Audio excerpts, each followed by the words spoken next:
বাংলাদেশে আমরা এই কয়েকদিন ধরে দেখতে পাচ্ছি ডক্টর মিজানুর রহমান আজহারি উনি একটা ইঙ্গিত দিয়েছেন, আর কেউ কেউ তার কথাটা ধরে মাথার কল্লা পর্যন্ত 10 লাখ টাকা ঘোষণা দিয়ে দিয়েছে। আপনার এত টাকা যে একজন মানুষের মাথার দাম আপনি 10 লাখ ঘোষণা দিয়ে দিলেন, তাও আপনি একজন পীর। এটাকে পীর না শয়তান?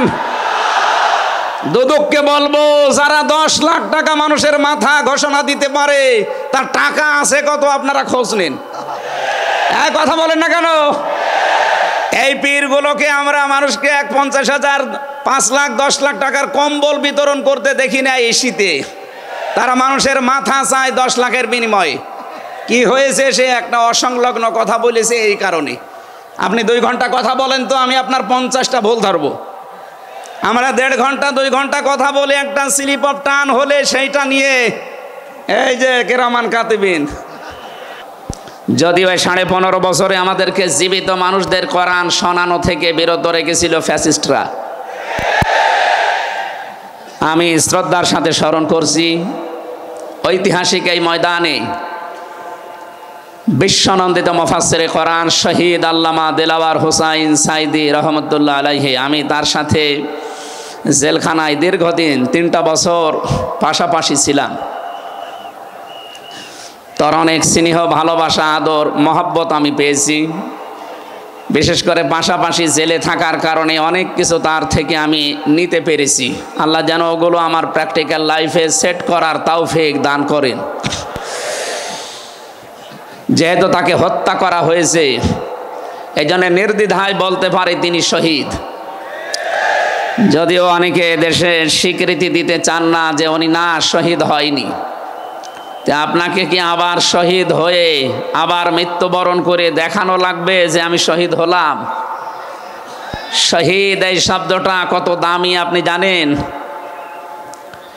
কোরআনে কারিমে রব্বুল আলামিন বলেন, ওয়ালা তাকুলু লিমাই ইয়াকতালু ফি সাবিলিল্লাহি আমওয়াত বাল আহইয়াউ ওয়ালাকিন লা তাশউরুন। সূরা বাকারা 2 নম্বর পারা 2 নম্বর পৃষ্ঠার 12 নম্বর লাইনে আছে এটা।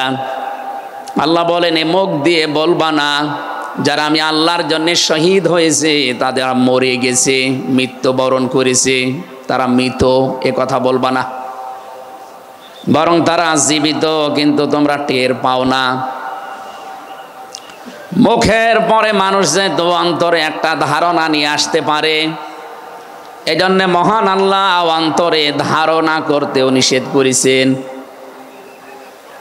ওয়ালা তাহসাবান্নাল্লাযীনা কুতিলু ফী সাবিলিল্লাহি আমওয়াতা বাল আহইয়াউন ইনদা রাব্বিহিম ইরযাকুন। সূরা আলে ইমরান 4 নম্বর পারার 11 নম্বর পৃষ্ঠা 9 নম্বর 169 নম্বর আয়াতে আছে।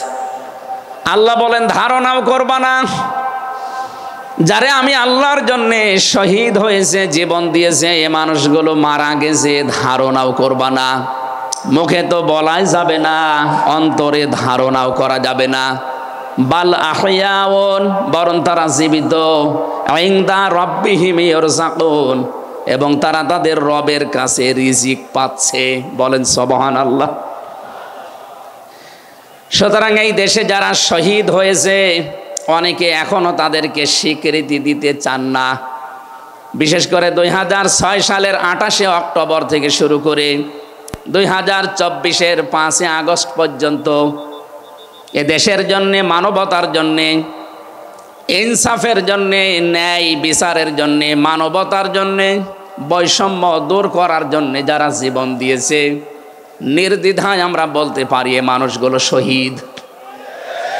শহীদ আবু সাইদ, শহীদ মুগ্ধ, শহীদ রায়হান, শহীদ ফয়সাল, 2732 জন মানুষ আগস্টের 5 তারিখের আগ পর্যন্ত সবগুলো শহীদ। আল্লাহ যেন শাহাদতের সর্বোচ্চ মাকাম তাদেরকে নসিব করেন। বলেন আমিন। শহীদ আল্লামা দেলাওয়ার হোসাইন সাইদি রহমতুল্লাহ আলাইহি যদি বেঁচে থাকতেন, আজকের এই সিলেটের ময়দানে তিনি আসতেন। কোরআনে কারিম শুনে হাজারো মানুষ হয়তো দিনের দিশা পেত। তো জালেমরা তাকে ধোঁকা দিয়ে জেল থেকে বের করেছিল, আমার সামনে দিয়েই বের করে নিয়ে গিয়েছিল। পুরা ধোঁকা দিয়ে ওনাকে আগের দিনও দেখলাম কি সুন্দর কথা বলছিল, আমাকে উপদেশ দিচ্ছিল। পরের দিন শুনলাম যে না, উনি অসুস্থ, পুরাটাই বানোয়াট। যে বলছে আপনি অসুস্থ, চলেন আপনাকে হাসপাতালে নিয়ে যাই, ওখান থেকে চিকিৎসার মাধ্যমে আপনাকে ছেড়ে দেওয়া হবে। উনি তো আনন্দেই বের হচ্ছিলেন, কিন্তু জালেমদের দুর্বিসন্ধি যে এত গভীরে ছিল কেউ বুঝতে পারে নাই, উনি নিজেও টের পান নাই। এই জন্যে প্রিজন ভ্যান থেকে নামার সময় আমরা দেখেছি একটা তৃপ্তির হাসি দিচ্ছিলেন। বলা হচ্ছে ওনার হার্টে অসুস্থ ছিল, হার্টের রোগ ছিল। এই কারণে মানুষের হার্টে অসুস্থ হলে ওইভাবে মানুষ হাসতে পারে? বলেন। কারারক্ষী যারা সামনে ছিল তাদেরকে লম্বা করে সালাম দিয়েছিলেন, জিজ্ঞাসা করেছিলেন আপনারা কেমন আছেন। একজন হার্টের রোগী অসুস্থ মানুষ এই কথাগুলো বলতে পারে না, তার মানে এখন পোড়াটা পরিষ্কার, তাকে হত্যা করা হয়েছে। নবীজির কথা, দেওয়াল চাপা পড়ে মরলে যদি শহীদ হয়, সাপে কেটে মরলে যদি শহীদ হয়, নদীতে ডুবে মরলে যদি শহীদ হয়, গাছের নিচে পড়ে যদি মরে শহীদ হয়, অ্যাক্সিডেন্টে মরলে যদি শহীদ হয়, যাকে অন্যায়ভাবে মেরে ফেলা হয়েছে অবশ্যই তিনি শহীদ। আল্লাহ রাব্বুল আলামিন তার গোলামের 50টা বছরের কোরআনের খেদমত যেন কবুল করেন, জান্নাতের সুউচ্চ মাকাম নসিব করেন, বলেন আমিন। আজকে তার সন্তানও আসবে, কলিজার টুকরা সন্তান আলহাজ শামীম বিন সাইদি অলরেডি চলে এসেছে। ও গতকাল শেষ হয়ে গেছে। আমাকে সিলেট পর্যন্ত আনার পেছনে আপনাদের যে সমস্ত মানুষগুলো ভূমিকা পালন করেছে, আমার শ্রদ্ধাভাজন উস্তাজ, ইসলামিক চিন্তাবিদ, শিক্ষাবিদ আলহাজ মাওলানা আব্দুস সালাম আল মাদানী, আতালাল্লাহু উমরাহু ওয়া বারাকাল্লাহু ফি হায়াতি, সকলে বলেন আমিন। আমরা যে কথা বলতে চাই, কোরআন আমরা শুনতে এসেছি, আমরা মানুষ। ওয়ালাকাদ কাররামনা বানি আদম, আমি বনি আদমকে সম্মানিত করেছি। অথচ এই সম্মানিত সৃষ্টির অসম্মান করার জন্য এই 15.5 বছরে অনেকেই সিনিমিনি খেলছিল। আল্লাহ তাদের সমস্ত কাজকে নস্যাৎ করে দিয়েছেন। কোরআনের ভেতরে আমরা জেনেছি, কোন জালেম যদি চেয়ারে বসে তাহলে সর্বপ্রথম 2টা কাজ করে। সূরা নমলের 34 নম্বর আয়াতে আল্লাহ দলিল দিয়েছেন, ইন্নাল মুলুকা ইযা দাখালু ক্বরিয়াতান আফসাদুহা ওয়া জাআলু আ'ইজ্জাতা আহলিহা আযিল্লা ওয়া কাযালিকা ইয়াফআলুন। আল্লাহ পাক বলেন, জালেম যদি ক্ষমতায় বসে তার প্রথম কাজ হয় সে বিশৃঙ্খলা তৈরি করে জমিনে। আমরা দেখতে পেয়েছি 15.5 বছরে প্রায় 52টার উপরে বিশৃঙ্খলা তৈরি হয়েছিল। 2 নম্বরে ওয়াজাআলু আইজ্জাতা আহলিহা আযিল্লা, ওই দেশের যারা সম্মানিত নাগরিক, সম্মানিত মানুষ যারা, তাদেরকে সে অপমান করে, অপদস্থ করে। এই দেশের সবচাইতে সম্মানিত মানুষ যারা আমরা দেখতে পেয়েছি তারা আলেম, অথচ এই বাতিলের টার্গেটই ছিল আলেমরা। এখানে সম্মানিত মানুষদের যারা সম্মান করে, অপদস্থ করে, তাদেরকে হেয় প্রতিপন্ন করে, এটা জালেমদের 2 নম্বর কাজ। তার মানে কোরআনের এই আয়াত অনুযায়ী প্রতীয়মান হয় যারা ছিল এরা জালেম। জবান খুলে বলেন এরা কি? স্পষ্ট ভাষায় বলছি, যারা জালেম এরা আল্লাহর মামলার আসামি।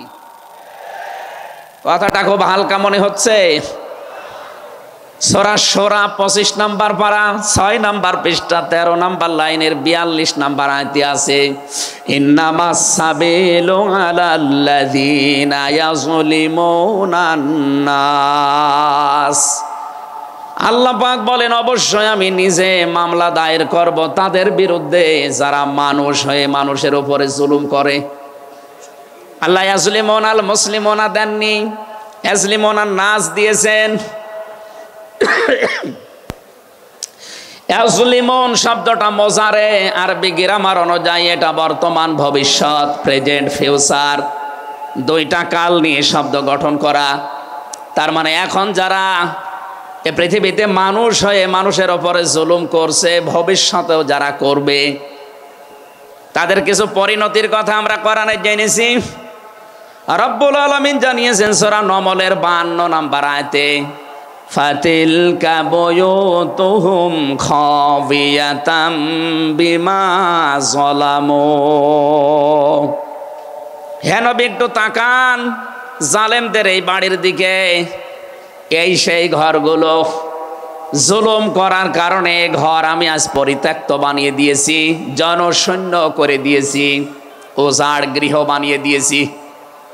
সিলেটবাসী আয়াতটা যে কত বাস্তব, যদিও এটা লূত নবী আলাইহিস সালামের উম্মতদেরকে ইশারা দিয়ে আল্লাহ নাজিল করেছিলেন, কিন্তু আমার আয়াতটা পড়ার পর ব্যাখ্যা বিশ্লেষণ দেখার পরে মনে হচ্ছে 2024 সালের 5 আগস্টের বিকাল বেলা আল্লাহ আবার নাজিল করেছেন।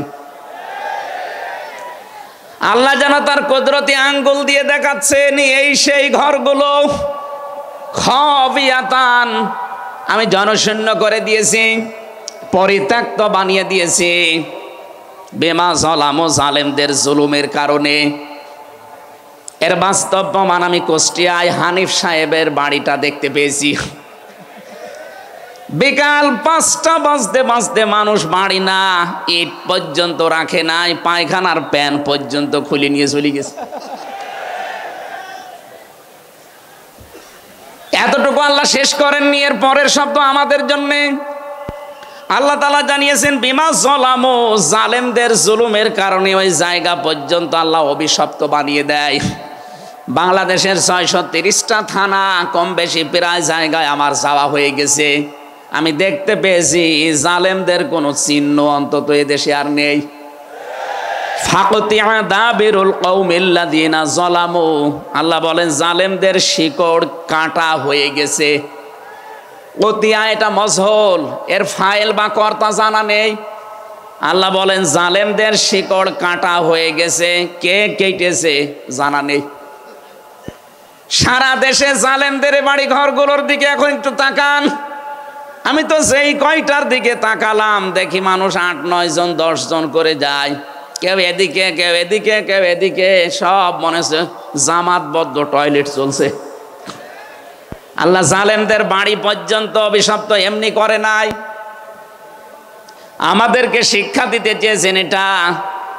এদের এত বড় শিকড় যদি সমলে আমি উপড়িয়ে ফেলতে পারি, ইন্না ফি যালিকা লাআয়াতাল লিকাউমিন ইয়ালামুন। এখানে লামে তাকিদ আছে, এখানে কত আলেম বসে আছে, শব্দ শুরুই করেছেন আল্লাহ ইন্না দিয়ে, মাঝখানে লামে তাকিদ দিয়েছেন।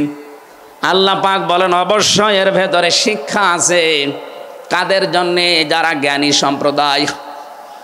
সুতরাং এটা যেহেতু রেকর্ড হয় সারা বাংলাদেশে কালকে ছড়াবে, সবাইকে উদ্দেশ্য করে বলছি জালেমদের এত বড় শিকড় যদি আল্লাহ কেটে ফেলতে পারে, আগামীতে যারা চেয়ারে বসবেন ক্ষমতায়, তারা খুব চিন্তা ভাবনা নিয়ে রাষ্ট্র চালাবেন, আপনার দ্বারা যেন জনগণের ওপরে জুলুম হয়ে না যায়। যদি আপনার দ্বারা জুলুম হয়, আগামী 5 বছর পরে আপনার বাড়িও দেখবেন শ্মশান হয়ে গেছে। আমি আশা করি আমার বক্তব্য আপনারা বুঝেছেন, এবং রেকর্ড হওয়ার পরে যারা শুনবে তারাও বুঝবে। আমি এটা বলতাম না, আমি দেখতে পাচ্ছি কিছু মানুষ ইদানিং উলট পালট কথা বলছে, এ কারণে আমি ইঙ্গিত দিলাম এখনই যদি আপনি এরকম কিছু বলেন, কিছুদিন পরে বলতে পারেন না।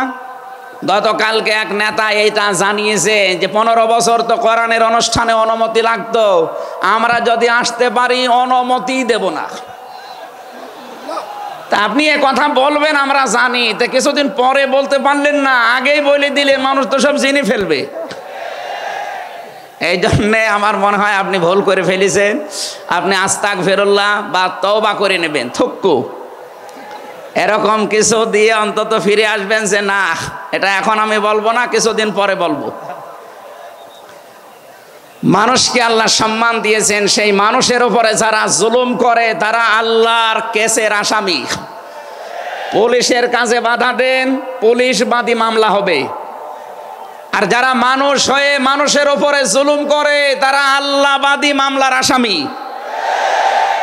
আল্লাহ কিন্তু ইয়াজলিমুন আল মুসলিমুনা দেননি, যে মুসলমানদের উপরে যারা জুলুম করে ইয়াজলিমুনা নাস দিয়েছেন।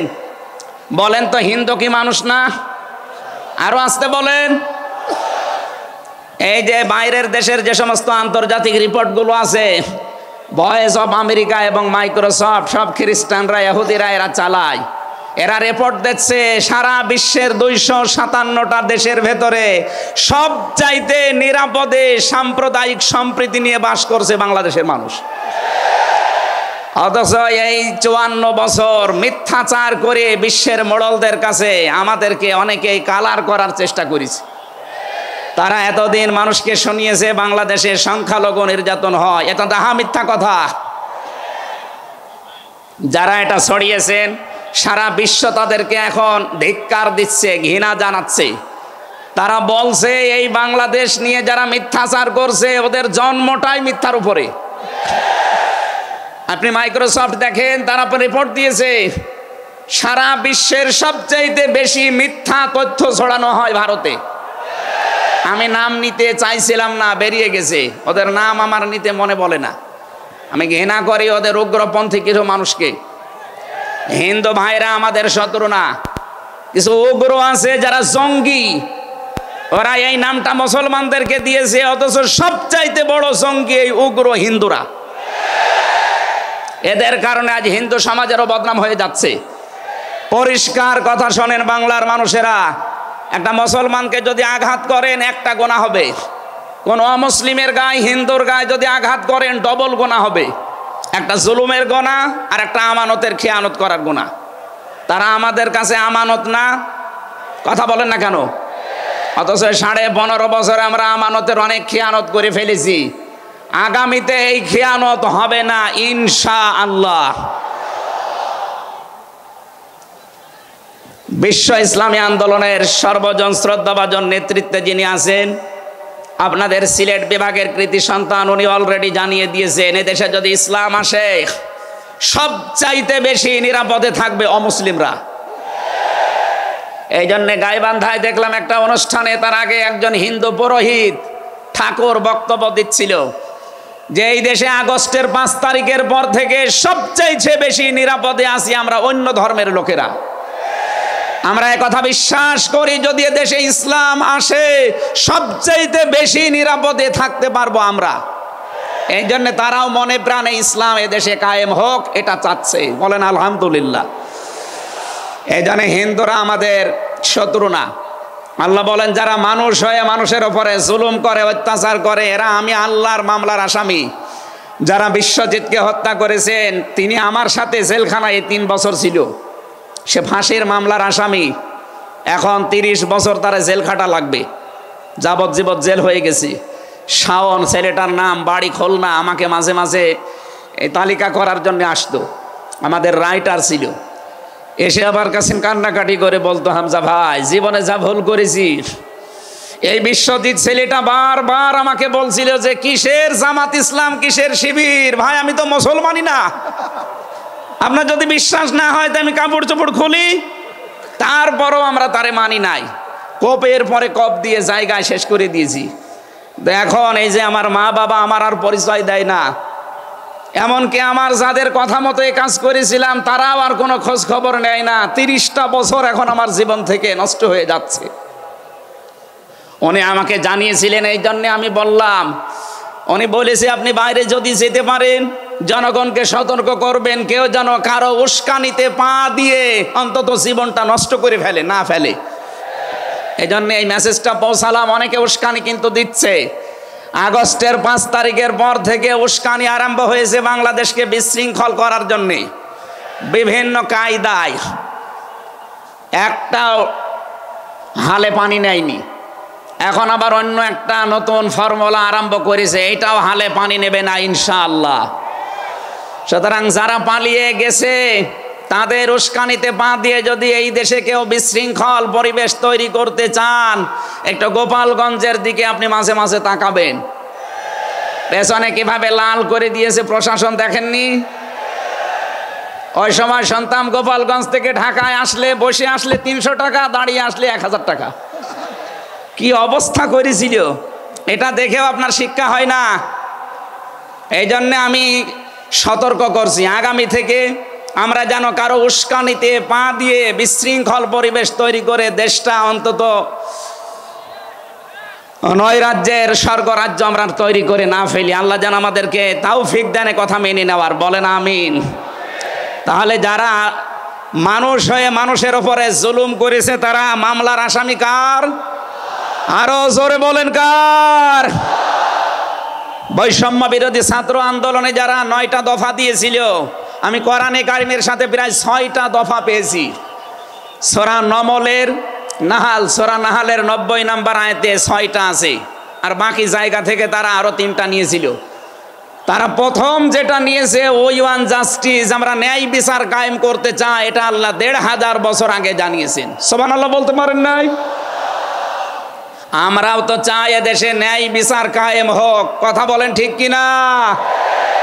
আর কোরআনে কারিম ছাড়া ন্যায় বিচার কায়েম করা সম্ভব না।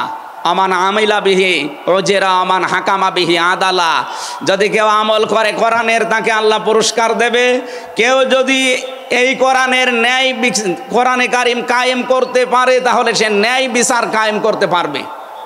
সুতরাং এদেশে যারা শহীদ হয়ে গেলেন জীবন দিয়ে, তাদের যে উদ্দেশ্য, এ উদ্দেশ্য যেন সামনে সফল হয়, আমরা সবাই সেই চেষ্টায় থাকব ইনশাআল্লাহ। সতর্ক করছি এ কারণে, 1628 জন মানুষ দায়িত্বে ছিলেন বাংলাদেশে, ডাইরেক্ট ইনডাইরেক্ট মিলে। এরা আমরা যতদূর দেখতে পেয়েছি, আমার জেল জীবনের 3টা বছর ফাঁসির কন্ডেম সেলের ভেতরে আমি দেখেছি বাস্তবতা। এই 1628 জন কম বেশি এরা জুলুমের সাথে জড়িত। কেউ সরাসরি জালেম, কেউ জালেমের দোসর। কথা বলুন, জালেমরা টার্গেট কার? আরো জোরে। এজন্য আপনারা আল্লাহর মামলার আসামি। বাদী যত বড় হয় মামলা তত কঠিন হয়। আমাদের মামলা, আলেমদের মামলার বাদী সব ছিল সরকার, এই জন্য আলেমদের কোনো জামিন নেই। আমার মামলা 30 বারের উপরে উঠেছে, সিএমএম কোর্ট, জজ কোর্ট, হাইকোর্ট মিলে। জামিন হবে না, কারণ আমার নামের আগে আলেম আছে। আমার নামের আগে যদি লয়দির্ঘি গোয়া থাকতো, আমি 3 বছর না 3 দিনও আমার জেলে থাকা লাগতো না। আমাকে ধরার পরে তারা অফার দিয়েছিল, যা যা বলতে বলি এইগুলো শুধু বলবেন, কালকে আপনাকে আমরা ছেড়ে দেব না। এত মিথ্যা কথা বলা আমার দ্বারা সম্ভব না। বলে তাহলে যান। এই যে দিয়ে দিল, ন্যায় বিচার কায়েম হচ্ছে দেশে, এই কথা তারা মানুষকে শোনাতো। পুরাটাই চলেছে 15.5 বছরে, পুরা অবিচার আর অন্যায়। এই জন্য যারা আল্লাহর মামলার আসামি, আপনি ভাবতে পারেন বিষয়টা কত বড় বিষয়। আল্লাহ নিজে মামলার বাদী, নিজে বিচারপতি, নিজে রায় দেবেন। এই জন্য জালেমদের একুলো শেষ, অকুলো শেষ। মানুষ হিসাবে আমরা মানুষকে সামনে সম্মান দিয়ে চলবো ইনশাআল্লাহ। দরুদ আর সালাম পড়ছি আমাদের নবী, মানবতার মহান শিক্ষক মুহাম্মদুর রাসূলুল্লাহ সাল্লাল্লাহু আলাইহি ওয়াসাল্লামের প্রতি। বিশ্ব নবীকে আল্লাহ পড়া কোরআন শরীফে, এই যে কোরআনের যে আয়াত পড়লাম আমরা, সূরা বাকারার 208 নম্বর আয়াত আমরা তেলাওয়াত করেছি। এ কোরআনে কারিম পড়তে হলে প্রতিটি অক্ষর, 29টা অক্ষর আমরা আছে জানি আরবি, প্রতিটি অক্ষর দিয়ে নবীজিকে আল্লাহ ডাক দিয়েছেন একটা সুন্দর এবং উত্তম নাম নিয়ে। বিশ্ব নবীকে আল্লাহ আলিফ দিয়ে জানিয়েছেন আহমাদ, তিনি প্রশংসিত। বা দিয়ে আল্লাহ জানিয়েছেন আমার নবী বাশির, তিনি সুসংবাদদাতা। তা দিয়ে আল্লাহ জানিয়েছেন আমার নবী মুত্তাকি, তিনি পরহেজগার। সা দিয়ে আল্লাহ পাক জানিয়েছেন আমার নবী মুদ্দাসসির, তিনি কম্বলওয়ালা। জিম দিয়ে আল্লাহ জানিয়েছেন আমার নবী জামিল, সুন্দর। হা দিয়ে আল্লাহ জানিয়েছেন আমার নবী হামিম, অন্তরঙ্গ বন্ধু। খ দিয়ে আল্লাহ জানিয়েছেন আমার নবী খাতামান নাবিয়্যিন, শেষ নবী। এভাবে বলতে বলতে সর্বশেষ অক্ষরে যে দেখবেন ইয়া, আল্লাহ জানিয়েছেন ইয়াসিন। বলেন আল্লাহু আকবার। তাফসিরে কাবীর আল্লামা ফখরুদ্দীন রাজি রহমতুল্লাহ আলাইহি এই সিন শব্দের তিনি 5টা ব্যাখ্যা দিয়েছেন। তিনি লিখেছেন সিন মানে সাজ্জিদুল আলামিন, সিন মানে সাজ্জিদুল বাশার, সিন মানে সাজ্জিদুল কাউনাইন, সিন মানে সাজ্জিদুল আম্বিয়া, সিন মানে সাজ্জিদুল মুরসালিন। এক একটা শব্দের ভেতরে হাজার হাজার কথা তিনি দিয়েছেন। আমি একটা বলছি, সিন মানে সাজ্জিদুল আলামিন, শুধু আলম না, আলামিন বহু বচন। এই পৃথিবীতে 257টা রাষ্ট্র আছে। যত জগৎ আল্লাহ বানিয়েছেন, আপনি যে জগতেই বাস করেন না কেন, মুহাম্মদ রাসূলুল্লাহকে আপনাকে নেতা মানা লাগবে, আদর্শ মানা লাগবে। কারণ আল্লাহর ঘোষণা দেওয়া নেতা একজন। আল্লাহ পৃথিবীর অন্য কাউকে হে নেতা এ শব্দ বলেননি, শুধু আমাদের নবী, আপনার নবী মুহাম্মদ রাসূলুল্লাহকে জানিয়েছেন ইয়াসিন, হে নেতা। আয়াতের তাফসিরে আমি আরেকটা আয়াত পেয়েছি সূরা হুদ 12 নম্বর পারা 12 নম্বর পৃষ্ঠার 1ম নাম্বার লাইনের 98 নম্বর আয়াত। এটা তাফসিরে ফি জিলালিল কোরআনে পাবেন। আমি সামারাইজ করে বলছি, যদিও ফেরাউন সম্পর্কে এটা নাজিল হয়েছে, সাইয়্যিদ কুতুব রহমাতুল্লাহ আলাইহি তাফসির করতে গিয়ে তিনি লিখেছেন, যেই নেতা জাহান্নামে যাবে কিয়ামতে, ওই দলের নেতার যত অনুসারী আছে, যত মানুষ তাকে অনুসরণ করত, সব অনুসারীরা তার সাথে জাহান্নামে যাবে। এটা বাংলাদেশের সাথে খুব দরকার, এই জন্য আমি সতর্ক করলাম। আপনার বিবেকের কাছে প্রশ্ন করে এটা নেতা নির্বাচন করবেন, এটা দুনিয়ার বিষয় হলে আমি বলতাম না, এটা আখিরাতের সাথে রিলেটেড। যার নেতা ঠিক নেই, ওই নেতা যদি জাহান্নামে যায়, ইয়াকদুমু কওমাহু ইয়াউমাল কিয়ামাতি ফাআওরাদাহুমুন নার ওয়া বিইসাল বিরদুল মাওরুদ। জোরে বলেন আল্লাহু আকবার। সিলেটবাসী, সারা বাংলাদেশ এখন আমার সামনে, এই যে দেখতে পাচ্ছেন না, সারা বাংলাদেশে ছড়াইয়া যাচ্ছে। যাদের নেতা ঠিক নেই, আদর্শ ঠিক নেই, এক্ষুনি আপনি তওবা করে ঠিক করবেন। সত্যি বলছি, যাদের নেতা ঠিক নেই, ওই নেতা যদি জাহান্নামে যায়, আল্লাহর কসম আপনাকে ওর সাথে জাহান্নামে যাওয়া লাগবে। নেতৃত্ব দেওয়ার জন্য গুণ বললাম কয়টা? বলেন বলেন। আপনি সূরা বাকারার 247 নম্বর আয়াতটা দেখবেন।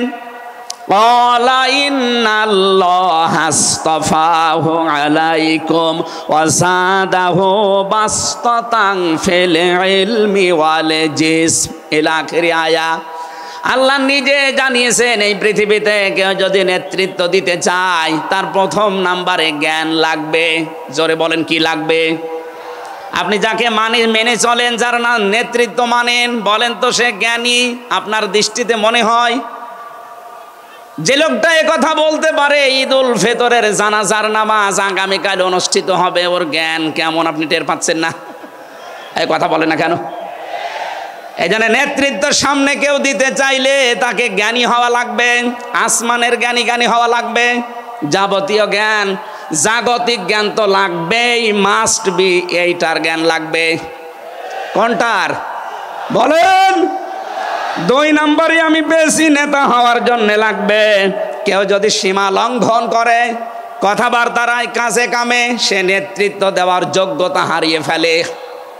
এটা সূরা শুআরার 152 নম্বর আয়াতে পাবেন। বাংলাদেশে আমরা এই কয়েকদিন ধরে দেখতে পাচ্ছি ডক্টর মিজানুর রহমান আজহারি, উনি একটা ইঙ্গিত দিয়েছেন, আর কেউ কেউ তার কথাটা ধরে মাথার কল্লা পর্যন্ত 10 লাখ টাকা ঘোষণা দিয়ে দিয়েছে। আপনার এত টাকা যে একজন মানুষের মাথার দাম আপনি 10 লাখ ঘোষণা দিয়ে দিলেন, তাও আপনি একজন পীর। এটা কি পীর না শয়তান? দুদককে বলবো, যারা 10 লাখ টাকা মানুষের মাথা ঘোষণা দিতে পারে, তার টাকা আছে কত আপনারা খোঁজ নিন। কথা বলেন না কেন? এই পীরগুলোকে আমরা মানুষকে 50,000, 5 লাখ, 10 লাখ টাকার কম্বল বিতরণ করতে দেখি না এই শীতে। তারা মানুষের মাথা চায় 10 লাখের বিনিময়ে। কি হয়েছে? সে একটা অসংলগ্ন কথা বলেছে এই কারণে। আপনি 2 ঘন্টা কথা বলেন তো আমি আপনার 50টা ভুল ধরবো। আমরা 1.5 ঘন্টা 2 ঘন্টা কথা বলে একটা স্লিপ অফ টান হলে সেইটা নিয়ে এই যে কেরামান কাতিবিন উনি একটা কি বলতেছে বলে ফেলেছে। আরে ভাই আমাদের বয়সই কত? আমার বয়স এখন 33, মিজান ভাই আমার 5 বছরের বড় মাত্র। এ সব মিলে নাই তার 38-40 বছর হবে। এখনো তো নবুয়তের বয়সে আমরা পাইনি। কথা বলে না কেন? নবীকে আল্লাহ 40 বছরের আগে নবুয়ত দেয়নি। আমরা তো সে বয়সে এখন মানে পার হতে পারিনি। 2-1টা কথা এদিকে ওদিকে হলে আপনারা মাথা 10 লাখ টাকা। মাথা কি এত ফ্রি বলেন?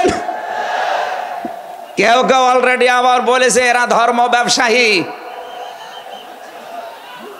এই কথা যেই লোকটা জানিয়েছে মিজানুর রহমান আজহারীর নাম নিয়ে যে এটা ধর্ম ব্যবসায়ী, আপনার ঈমান চলে গেছে। কারণ মিজানুর রহমান আজহারীর নামের আগে একজন আলেম লেখা আছে, আল উলামা ওয়ারাসাতুল আম্বিয়া, আলেমরা নবীর ওয়ারিস। এই কথা বলেন না কেন? অনেক বড় দায়িত্ব তার মাথার উপরে।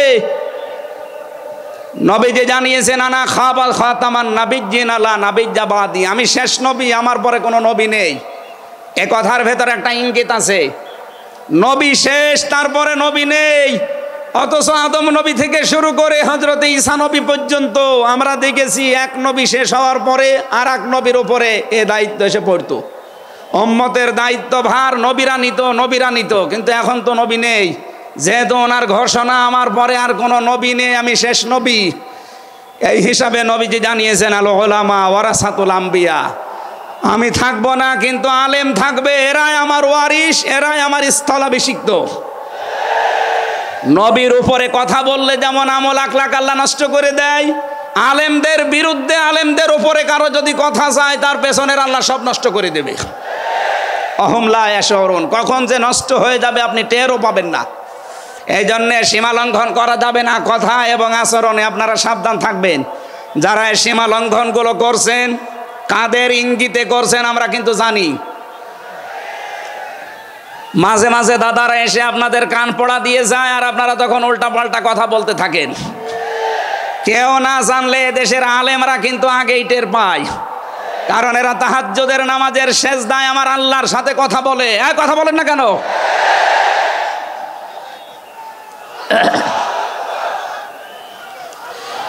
ঠিক আছে, এই জন্য যারাই যা কথা বলবে না কেন কারো কান পড়ায় কান দিয়ে সীমা লঙ্ঘন করবেন না। আমি আশা করি কি বোঝাতে চাই আপনি বুঝেছেন। নেতৃত্ব দিতে হলে সীমার ভেতরে থাকবেন। 3 নম্বরে আমি পেয়েছি সূরা কাহফের 28 নম্বর আয়াতে যে গাফেল হওয়া যাবে না যারা নেতা হবে। অথচ এই দেশে আমরা দেখি এই 54-53 বছরে যারা নেতৃত্ব দিয়েছে অধিকাংশগুলোই গাফেল। আল্লাহর এই কোরআন সম্পর্কে তারা গাফেল, মানবতার সম্পর্কে তারা গাফেল ছিল। 4 নাম্বারটাই বেশি সূরা নিসা, এইটা আমার মনে হয় না বলাই ভালো। না, এইটা বললে সমস্যা আছে। আমি শুধু আয়াত বলে দিচ্ছি, বাড়ি যে মিলান আমি বাংলাও বলবো না। সূরা নিসা 5 নাম্বার পারার 2 নাম্বার পৃষ্ঠার 11 নাম্বার লাইনের 34 নাম্বার আয়াত। আল্লাহ রাব্বুল আলামিন, বাংলা বলবো, আর রিজালু কাওয়ামুনা আলান নিসা, নেতা হবে পুরুষ, মহিলা নেতা হতে পারবে না। এটা একটু আস্তে বলেন, আমার ভয় করে। এই জন্য আমরা সামনে যারা নেতা হবে তারা যেন পুরুষ হয়। কথা বলেন ঠিক কিনা? নবীজি জানিয়েছেন লা ইউফলিহা কওমুন, ওই জাতি কখনো সফল হতে পারে না যে জাতির নেতৃত্বে কোনো মহিলা বসে আছে। আমার এই হাদিসটা 100% বিশ্বাস হয়, আপনাদের না 98%? এ হাদিস 100 ভাগ বিশ্বাস করেন কারা দেখি? লিল্লাহে তাকবীর। এই দেখেন তো হাত তোলেনি কে? আলহামদুলিল্লাহ। ঠিক আছে, বসেন বসেন বসেন, তাফসীর মাহফিলে বসেন।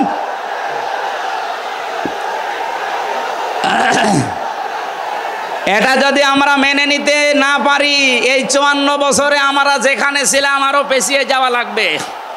এই জন্য আমরা সামনে এগিয়ে যেতে চাই। কোরআনের সূরা নিসার 34 নম্বর আয়াত, সামনে যদি নেতা হয় পুরুষ মানুষ হবে ইনশাআল্লাহ। আরো জোরে বলেন ঠিক কিনা? 5 নাম্বার পেয়েছি সূরা বাকারা 124 নম্বর আয়াত, কোন জালেম নেতা হতে পারবে না।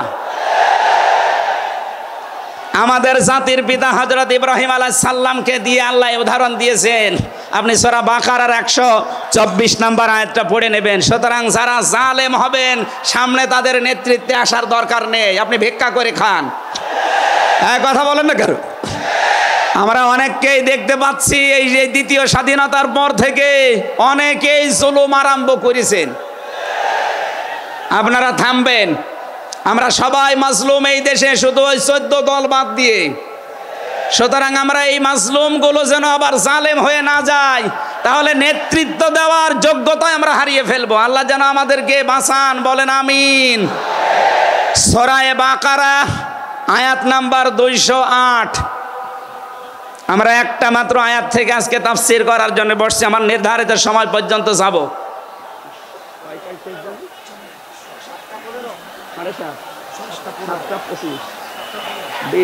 ঠিক আছে, জবান খুলে দিয়ে আগে পড়ে না। আউযু বিল্লাহি মিনাশ শাইতানির রাজিম। বিসমিল্লাহির রহমানির রহিম। ইয়া আইয়ুহাল্লাযীনা আমানু দুখুলু ফিস সিলমি কাফা। এ পর্যন্ত থাক। যেহেতু ডক্টর মিজানুর রহমান আজহারি আর 20-25 মিনিট পরে চলে আসবে, এই জন্য আমরা এ পর্যন্ত থাক। 3 ভাগের 1 ভাগ আমরা পড়লাম। সূরা বাকারা আল্লাহ তাআলা ডাক দিয়েছেন ইমানদারকে। কাকে বলেন তো? আমরা ইমানদার না বেঈমান? ঈমান আনার আগে একটা কাজ করা লাগে। আল্লাহর ঘোষণা, ফামাই ইয়াকফুর বিত-তাগুত ওয়া ইউমিন বিল্লাহ। কেউ যদি ঈমান আনতে চায় তার প্রথম কাজ হবে সে যেন তাগুত ছেড়ে দেয়। এদিকে কি মানুষের চাপে, মানুষের চাপে এগুলো হচ্ছে নাকি? আপনারা একটু ধৈর্য ধরেন। আসলে এনাদের তো আর জায়গা নেই, আর কোথায় পাবে জায়গা? এখানে শুনলাম আসার আগে 8 থেকে 10 লাখ মানুষের ওনারা ব্যবস্থা করেছে। এরপরও বাইরে যে অবস্থা দেখলাম, কমপক্ষে 15 থেকে 16 লাখ মানুষ আজকে এই সিলেটের ময়দানে এসেছে কোরআন শোনার জন্য। আলহামদুলিল্লাহ। সম্মানিত ভাইরা, আমরা যেটা বলতে চাচ্ছি, ঈমান আনার আগে আল্লাহর নির্দেশ যে তাগুত ছেড়ে দাও, তাহলে ফাকাদ ইসতামসাকা বিল উরওয়াতিল ওয়াসকা, এমন একটা মজবুত রশি ধারণ করতে পারবা, লাং ফিসামা লাহা, যা ছিঁড়ে যাবে না। এ বাংলাদেশ সহ বিশ্বে আমরা যারা ঈমানের দাবি করি, অনেকে তাগুত ছেড়ে না দিয়ে ঈমান এনেছি। এজন্য বিপদ আসলে ঈমান আর টেকে না। পক্ষান্তরে যারা তাগুত ছেড়ে দিয়ে ঈমানের দাবি করতে পেরেছে, এই মানুষগুলোর ঈমানের যত পরীক্ষা হয় তাদের ঈমান তত মজবুত হয়। শহীদ আল্লামা দেলাওয়ার হোসাইন সাঈদী তার 1 নম্বরে প্রমাণ। কথা বলেন না কেন? 13টা বছর জীবনে একটা ঘরে কাটিয়েছে, তারপরও তিনি মাথা নত করেন নাই। কারণ তাগুত ছেড়ে দিয়ে ঈমান এনেছিলেন। তাগুত ছেড়ে না দিয়ে যদি ঈমান আনতেন তিনি টিকে থাকতে পারতেন না। আমি বহু মানুষ জেলে দেখেছি, বহু আলেমকে দেখেছি, তারা টিকে থাকতে পারে না, আল্লাহকে পর্যন্ত দোষারোপ করে। ডক্টর শফিকুল ইসলাম মাসুদ দেলাওয়ার হোসেন শিবিরের সাবেক সভাপতি, নাম নিয়ে বলছি এই কারণে, এই মানুষগুলো ঈমান এনেছিল তাগুত ছেড়ে দিয়ে। দেলাওয়ার ভাইকে তার গরম করে লজ্জাস্থানে ঢুকিয়েছে, পুরুষাঙ্গ নষ্ট করে দিয়েছে। 57 দিন লোকটা রিমান্ডে ছিল, তারপরও টলাতে পারে না জালেমরা। কিন্তু যারা ঈমান এনেছে তাগুতের সাথে মিল মহাব্বত রেখে, আপনি তাকান আগস্টের 5 তারিখের পরে তারা অনেকেই বেঈমান হয়ে গেছে। জাতীয় মসজিদের সাবেক ইমাম, কথা বলে না কেন, 5 তারিখের পরে পালিয়েছে, পৃথিবীর ইতিহাস পাল্টিয়ে দিয়েছে। জাতীয় মসজিদের ইমাম পালিয়ে যায়, এটা একটা লজ্জা না? এমপিরা নাই পালিয়ে গেল, তা আপনি কেন পালাবেন? কিছুদিন পরে জোর করে এসেছিল ইমামতি আবার করব, জনগণ জুতা দিয়ে পিটিয়েছে। পরের দিন স্ট্যাটাস দিয়েছে, জনগণ জুতা দিয়ে পিটিয়েছে, তাই কি আমার গায়ে লাগেনি। মানুষ কত নিচে নামতে পারে। তার বাবা তো একজন ভালো মানুষ ছিল, একজন আলেম ছিল, কি এসেছে আল্লাহ জানে। একটা জালেমাকে সে নাম দিয়েছে কওমি জননী। এই নামটা যেই দিন দেয় সেদিন জেলখানায় ওনার নামে বদদোয়া হয়েছে। মাওলানা মামুনুল হক সহ যত আলেম ছিল আমরা এক জায়গায়, ওনারা বলছিল যে করল কি হেফাজত ইসলামের 13 সালে এতগুলো মানুষ হত্যাকারী যার হাতে রক্ত লেগে আছে, আর সেই লোকটাকে নাম দিয়ে দিল কওমি জননী। আমাদের মাথা কাটা গেল। এরকম হাজারো আলেম, হাজারো পীর, হাজারো মুসলমানের দেশে ঈমান রাখতে পারে নাই, কারণ তাগুতের সাথে সম্পর্ক রেখে ঈমানের দাবি করত। আল্লাহ বলেন ঈমান আনতে হলে আগে তাগুত ছেড়ে দাও, এরপরে ঈমানের দাবি করো। উদখুলু ফিস সিলমি কাফা, ঈমানদার যারা তারা প্রবেশ করো পুরোপুরি ভাবে ইসলামে। এখানে সিলমন বা সালমন, সিনের উপরে জবর দিলে হয় সালমন মানে শান্তি, সিনের নিচে জের দিলে হয় সিলমন মানে ইসলাম। আল্লাহ রাব্বুল আলামিন ঈমানদারকে ডাক দিয়ে জানিয়েছে তোমরা প্রবেশ করো, যেহেতু সিলমনটা আছে এজন্য ইসলাম নেওয়া লাগবে। আমি যতগুলো তাফসীর বিশ্ববিদ্যালয়ে থাকাকালীন মিলিয়েছিলাম এই সিলমন দিয়ে। আমি ভার্সিটিতে থাকাকালীন প্রায় 42টার উপরে এক জায়গায় মিলিয়েছি, যে দেখি সবাই কি বলে। প্রত্যেক মুফাসসির এখানে শান্তি না, এখানে নিয়েছেন তারা ইসলাম অর্থে তোমরা পুরাপুরি ইসলামে প্রবেশ করো। এখন আমরা যদি প্রশ্ন করি পুরাপুরি ইসলামে প্রবেশ করার অর্থ কি, কোরআন শরীফ থেকে আমরা ব্যাখ্যা বিশ্লেষণ দিয়েছি যে 5টা বিষয় যখন দেখবেন আপনার ভেতরে আছে, তখন বুঝবেন আমি পুরাপুরি ইসলামে প্রবেশ করেছি। জোরে বলেন সুবহানাল্লাহ। আমি তাফসীর থেকে যে নোটগুলো নিয়ে এসেছি তার 1 নম্বরে আপনি যখন দেখবেন যে আপনি আত্মসমর্পণ করে ফেলেছেন, 2 নম্বরে আপনার ভেতরে ইখলাস তৈরি হয়েছে, 3 নম্বরে আপনার বিশুদ্ধ আকীদা তৈরি হয়ে গেছে, 4 নম্বরে আপনার চরিত্র উন্নত হয়েছে, 5 নম্বরে আপনার লেনদেনের স্বচ্ছতা এসেছে। এই 5টা কাজ যখন আপনি দেখবেন তখন মনে করবেন যে আমি ইসলামে পরিপূর্ণ প্রবেশ করেছি। এখন বলেন তো আপনার কি 5টা কাজ পরিপূর্ণ হচ্ছে? আত্মসমর্পণ 1 নম্বরে আপনাকে করা লাগবে আমার আল্লাহর সামনে। কার সামনে? এটা দেখিয়েছেন আমাদের জাতির পিতা হযরত ইব্রাহিম। ইয ক্বালা লাহু রাব্বুহু আসলিম ক্বালা আসলামতু লিরাব্বিল আলামিন। সূরা বাকারা 1 নম্বর পারা 19 নম্বর পৃষ্ঠা 7 নম্বর লাইনের 131 নম্বর আয়াতে আছে। এটা ইবনে কাসিরে পাবেন। আল্লাহ পাক বলেন আত্মসমর্পণ করো। উনি গাছের মাথায় বসে কোড়াল দিয়ে কাঠ কাটছিলেন, ডাক দিয়ে বলে মাবুদ এখানে বসে আত্মসমর্পণ করব কি করে? আল্লাহ পাক বলেন আত্মসমর্পণ এখানে খাতনা করে আত্মসমর্পণ করো। গাছের মাথায় তিনি কোড়াল দিয়ে খাতনা করে বললেন আমি মহাবিশ্বের প্রতিপালকের কাছে আত্মসমর্পণ করলাম, স্যালেন্ডার করলাম।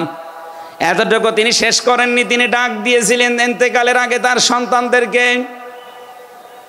ওয়াসাা বিহা ইব্রাহিম বানিহি ওয়া ইয়াকুব ইয়া বানিয়া ইন্নাল্লাহা আসতাফা লাকুমুদ্দিন ফালা তামুতুন্না ইল্লা ওয়া আনতুম মুসলিমুন।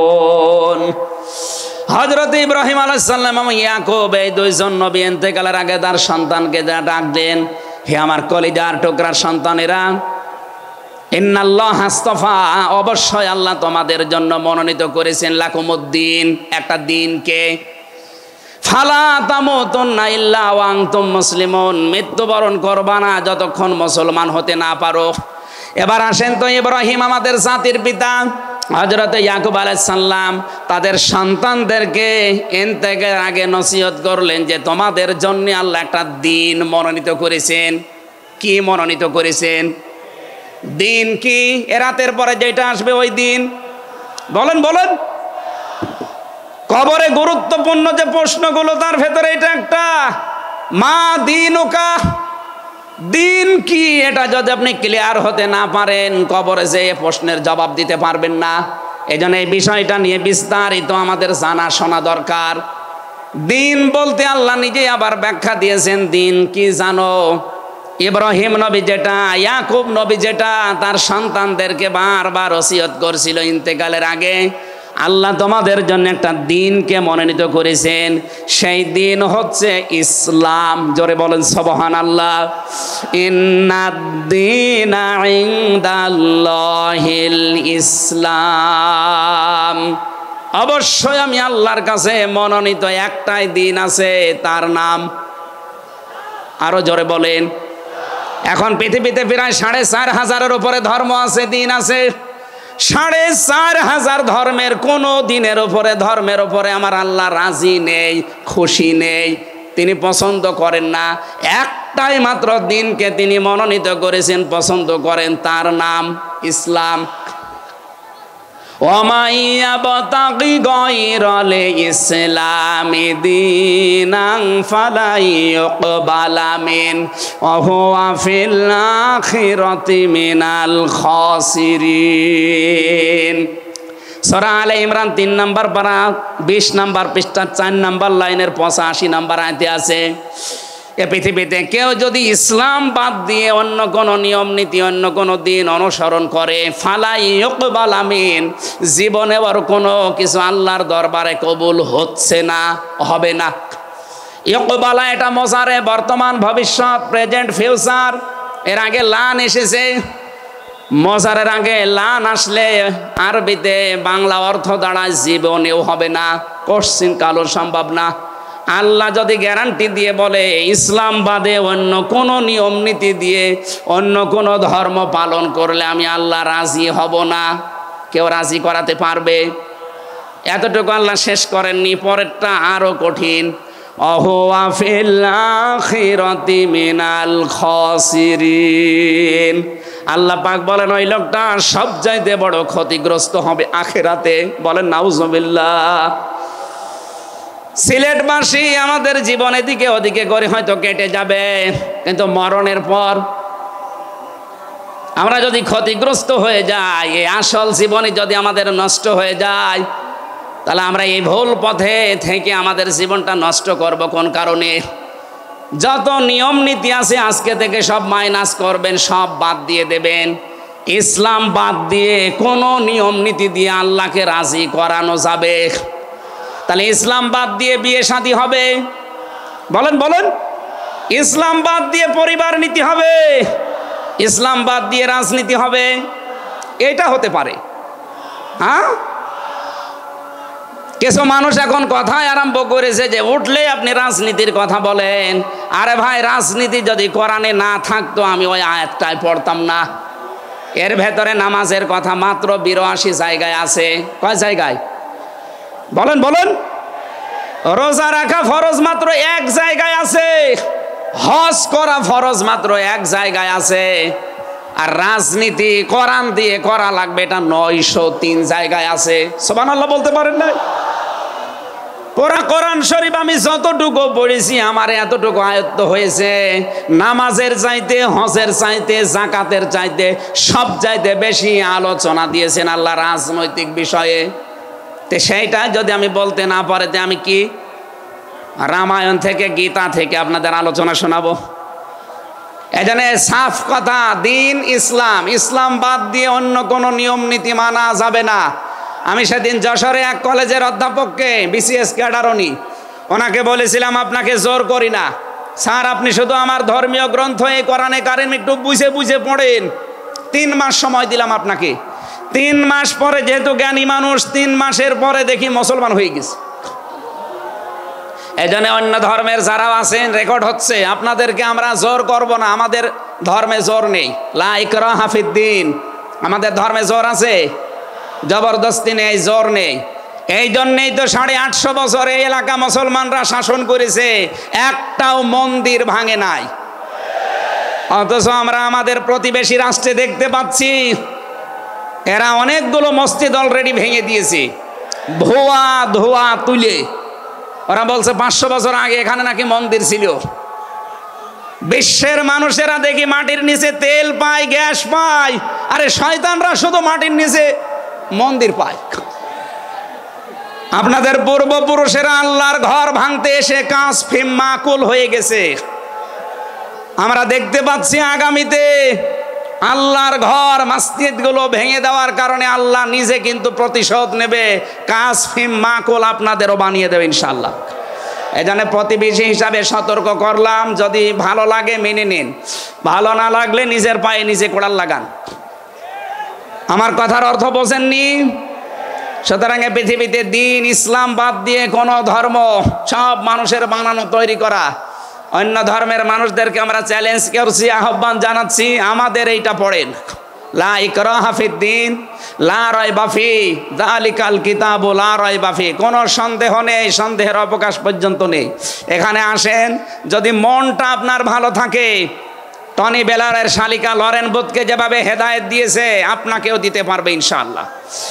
সেই আহ্বান রেখে, এখনো যেহেতু 4টা অর্থ ছিল, আপনি যে ইসলামে প্রবেশ করেছেন তার দ্বিতীয় অর্থ আপনি দেখবেন যে আপনার ভেতরে ইখলাস আছে কিনা। আপনি কি লোক দেখানো কাজ করেন না আল্লাহর জন্য করেন, এইটা দেখবেন। 3 নম্বরে আপনার আকীদা শুদ্ধ আছে কিনা। আজ এই দেশের একটা মাসলুম সংগঠনের উপরে একটা তহমত দেওয়া হয় যে এদের আকীদা ঠিক নেই। আপনার আকীদা কত ভালো আমি নিচে নামলাম না। 4 নম্বরে উন্নত চরিত্রের অধিকারী হওয়া লাগবে, আর এটা নিতে হবে মুহাম্মদুর রাসূলুল্লাহর কাছ থেকে। 5 নম্বরে আমাদের লেনদেন স্বচ্ছ হওয়া লাগবে। আপনারা তাফসীর শুনতে এসেছেন, আমরা বিস্তারিত আর বলতে পারলাম না আজকে, কারণ আমার সময় শেষ হয়ে গেছে। আগামীতে কিছুক্ষণ পরে যেহেতু ডক্টর মিজানুর রহমান আজহারি ভাই আসবে, ওনার কাছে আমরা আরো গুরুত্বপূর্ণ কথা শুনবো ইনশাআল্লাহ। আজকের কথাগুলো আল্লাহ আমাদের জীবনে প্র্যাকটিক্যাল লাইফে আমল করার তৌফিক দিন, আমিন। বারাকাল্লাহু লানা ওয়া লাকুম ফিল কোরআনিল আযীম। আসসালামু আলাইকুম ওয়া রাহমাতুল্লাহ।